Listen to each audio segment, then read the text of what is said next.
Bom dia para vocês.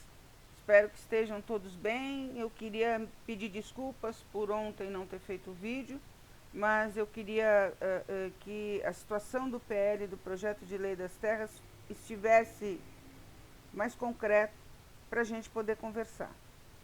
A semana passada, no vídeo da semana passada, eu disse para vocês que se esse projeto de lei, esse PL, não fizesse justiça tanto aos filhos como aos nossos pais que fizeram parte dessa maldita lei da compulsória, se não fizesse justiça para essas pessoas, eu estava fora.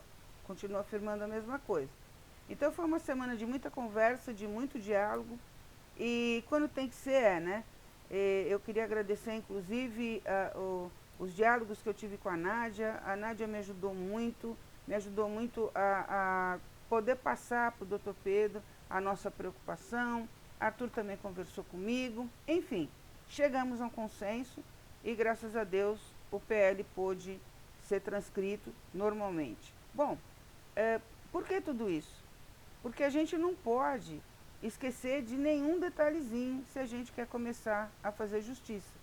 E se a gente quer começar a fazer justiça, a gente precisa estar consciente da responsabilidade da gente. Cada palavra que eu falo, cada vídeo que eu faço, eu tenho que assumir aquilo que eu fiz. Eu não quero, mais tarde, ser omissa em alguma coisa. Então eu continuo precisando da ajuda de vocês, eu continuo precisando que vocês mandem suas sugestões, critiquem ou elogiem, enfim, participem. Quanto mais vocês participarem, mais a realidade vai ficar melhor de ser resolvida. É muito difícil a gente construir um projeto de lei, porque a gente tem que colocar ali a realidade. E o governo nunca quis saber da realidade. Essa que é a grande verdade. Nunca se incomodou, porque para o governo nós somos um número. Ele quer saber quantas pessoas tem lá, quantos não sei o que vai para lá. Mas para o governo, eu não sou Tereza, você não é João, o outro não é Joaquim, enfim.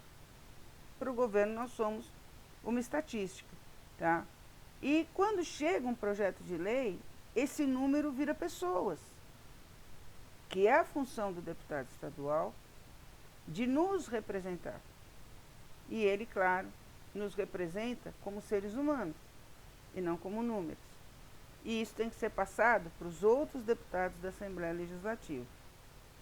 Como nesse caso, como foi no projeto de lei dos filhos, nós temos à nossa frente a deputada estadual Alice Brandão, está tranquilo, porque ela é uma pessoa de luta nos direitos humanos.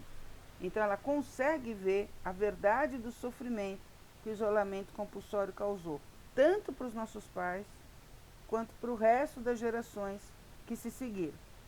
Então a gente precisa reorganizar a questão das colônias. E é isso que a gente está tentando fazer. Essa luta é muito importante, porque a gente não pode deixar que o Estado permaneça reconhecendo que as pessoas da compulsória terão que ser tuteladas até o fim das suas vidas. Hoje é um grupo menor, porque se nós, filhos separados, já temos idade, já somos idosos, muitos pais já faleceram também. Mas ainda existe um grupo que precisa continuar a ser tutelado e acolhido por todos nós. Quando a gente diz que a gente representa uma instituição, que a gente representa uma causa, mas a gente não vai lá, não acolhe, não abraça, sabe, não está perto, não participa, não sei para que tem a instituição, né? E a gente precisa de muitas políticas públicas nesse sentido dentro das colônias. O PL, o projeto de lei, abre essas portas para que a gente comece a fazer justiça.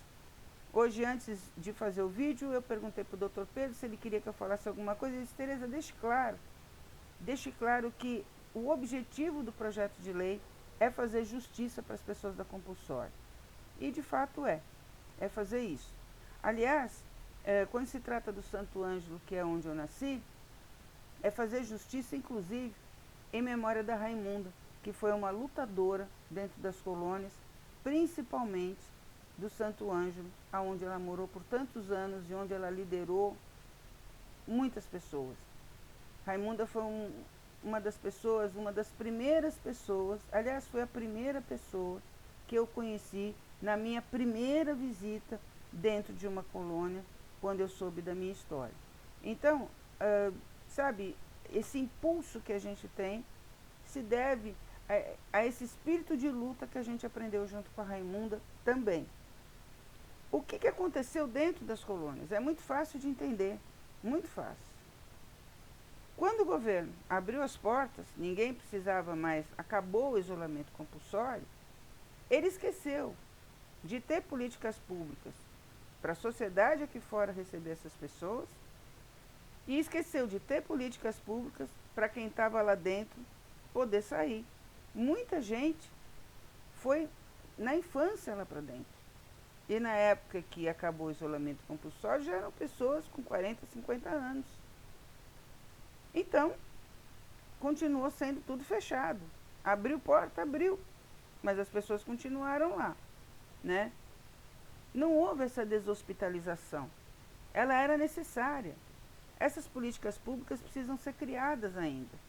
O projeto de lei abre essas portas para que a gente consiga, depois da aprovação dele, inclusive, começar a exigir políticas públicas de verdade.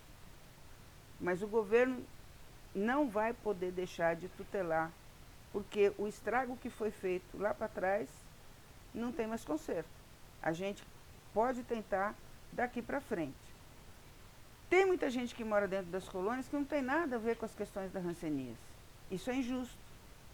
Tem muita gente que mora dentro das colônias que não devia estar lá dentro. Isso é injusto. A gente precisa consertar. E tem muita gente que precisa estar dentro das colônias e não estão. Precisam ir para lá. E tem muita gente que tem uma história certinha dentro das colônias de moradia e de convivência que estão sendo despejados. Então, virou uma bagunça. É essa bagunça que a gente quer arrumar. É difícil, porque existe uma história por trás de tudo isso. E a gente pretende conhecer, ouvir e analisar história por história.